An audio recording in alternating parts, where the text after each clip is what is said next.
Bueno, estamos con el escribano Ramiro Benítez, bienvenido, un placer, ¿eh? Y vamos a estar hablando acerca de la compra-venta y préstamo con hipoteca, ¿no? ¿Por qué es necesaria la intervención de un escribano en un tipo de transacción comercial como estas? Bueno, más allá de tratar a la compra de un bien inmueble como una inversión, que generalmente Claro, es uno de los aspectos, hay que tomar en cuenta que ese bien generalmente la familia lo compra para convivir en él, para criar a sus hijos, hasta sus nietos quizás. Entonces el Estado en esta situación brinda determinadas garantías para quien compra ese bien tenga las mayores y deposita el ejercicio de esas garantías en el escribano. claro. Para no tener problemas, obviamente, a futuro, Exactamente, ¿no? exactamente. De ahí es que el escribano siempre realiza una tarea previa que quizás no sea la que generalmente se conoce. Generalmente se conoce al escribano como un documentador, alguien que está firmando documentos, pero siempre que sucede una cosa, una compraventa, una intencionalidad de la persona en querer comprar un bien, ahí, más allá de la etapa previa, que es ponerse de acuerdo en el precio, obviamente, tiene que recurrir a un escribano porque es quien le va a asesorar, le va a aconsejar, lo va a informar sobre la forma de comprar mejor ese bien y que ese bien pueda ser comprado por él.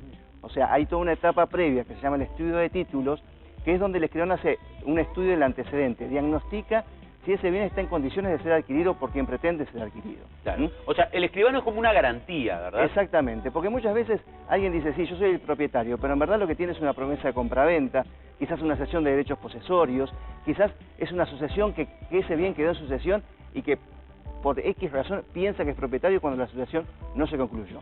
Entonces, con ese estudio de título, con esa etapa previa silenciosa del escribano, se garantiza de que ese bien esté libre tanto de esas situaciones que ya mencionamos anteriormente, como de hipotecas o de embargos que pesen sobre el vendedor o sobre el mismo bien. Claro.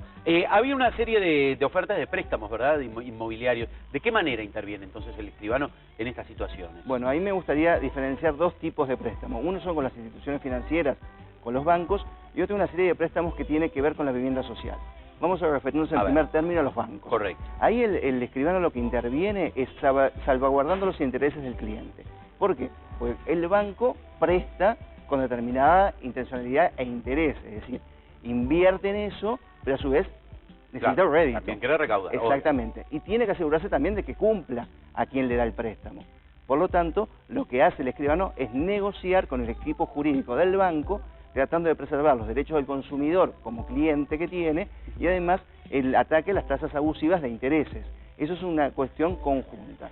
Si nos referimos más allá al préstamo sobre vivienda social, que en estos últimos tiempos está tan en moda, digamos, la Asociación de Escribanos ha tomado medidas realmente certeras y claras, sobre todo con lo que tiene que ver con MEVIR, con el PI, que es el Programa para Asentamientos Irregulares Humanos, que es regularizar esa situación, con la Agencia Nacional de Vivienda, con el Ministerio de Vivienda también y el Banco Hipotecario. ¿Para qué? Para facilitar que esos bienes que quizás de no regularizarse queden en un mercado informal, pasen al mercado formal, ¿mediante qué? Mediante convenios que la Asociación de Escribanos está firmando, claro, y también con un arancel mínimo que la Asociación de Escribanos aprobó para estos casos especiales. Correcto, muy bien.